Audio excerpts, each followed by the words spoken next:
Who is the best example of you either die a hero or live long enough to see yourself become a villain?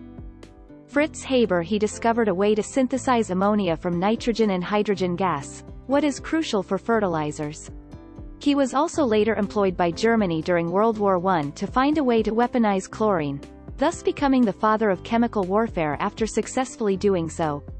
Basically, he saved billions and killed millions.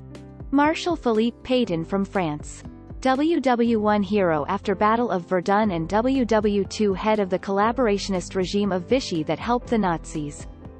Jim Jones. It is said that if he would have died in the 60s, he would have been memorialized as a civil rights hero. He was the first to integrate churches in Indiana. He pressured local restaurants to allow African Americans to be able to eat there.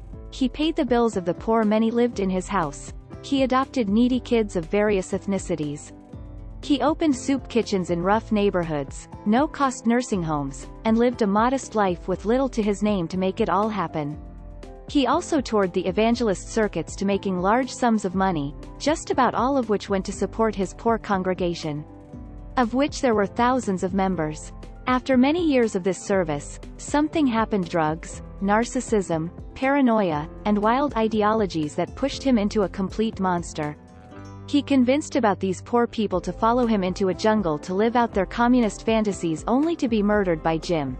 909 918 men, women, and children including Jim and his wife died by poisoning on a single day.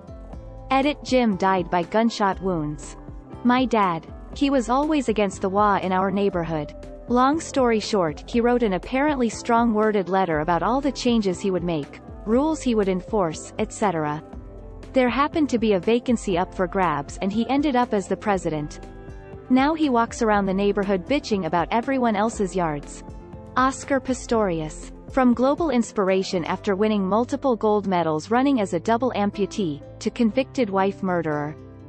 Benedict Arnold. He was possibly the Continental Army's best battlefield general, and he led the Americans to victory at the pivotal Battle of Saratoga, where he was wounded.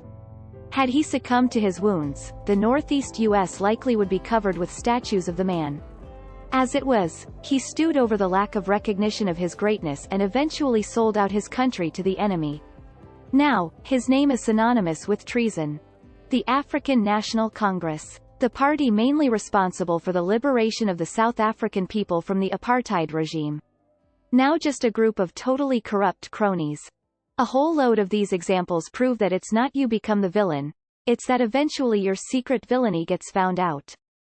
Kevin Spacey would have gone down as an acting legend. Chrome vs. Explorer. People forget, but Chrome was once viewed as the heroic frontier market breakers. I just hope Firefox will die a hero. Jimmy Savile. When he died, someone paid £130,000 for his silver Rolls-Royce because it was his car and he was so loved, famous.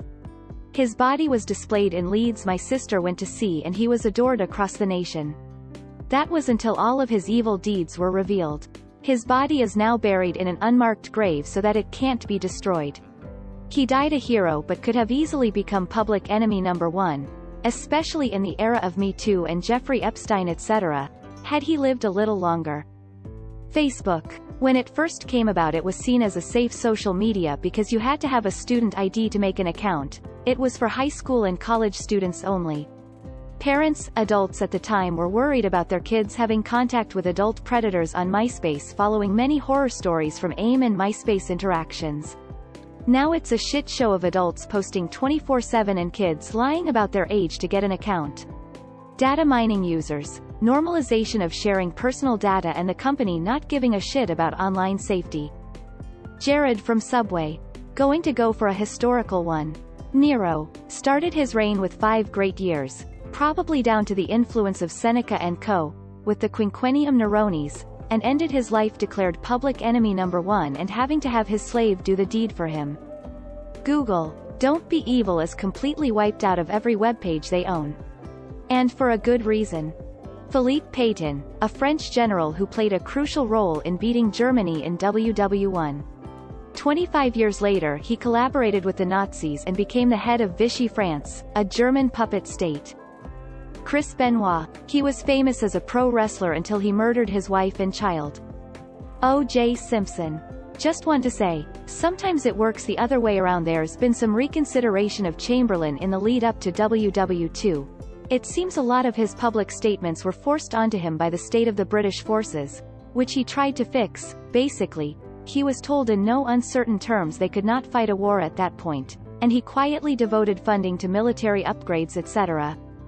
Half my family, very loving people until past rape came out of the woodwork, and they kept relationship with the convicted pedophile instead of the victim.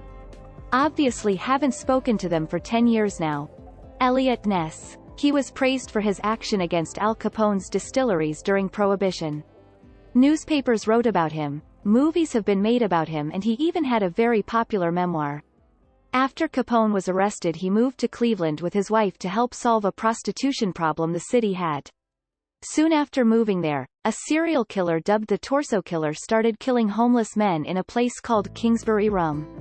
Ness was a strong Christian and wanted to focus on getting prostitutes of the streets, but the city wanted their famous detective to find this serial killer, especially after the killer was egging on Ness by leaving heads in view of his office window. The public were disappointed that Ness could not find this killer, so he took aggressive measures.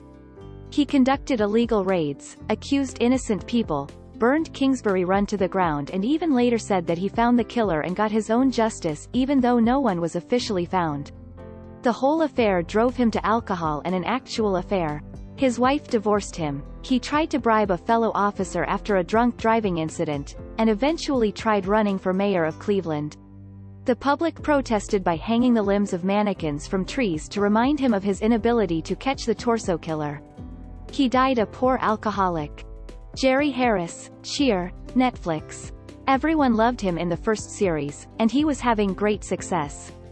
Then everything came out. I've never seen someone go from hero to zero so fast. Thank you for watching. If you liked this video, don't forget to like it. Tomorrow we will upload a new video. Subscribe so you don't miss it. See you soon.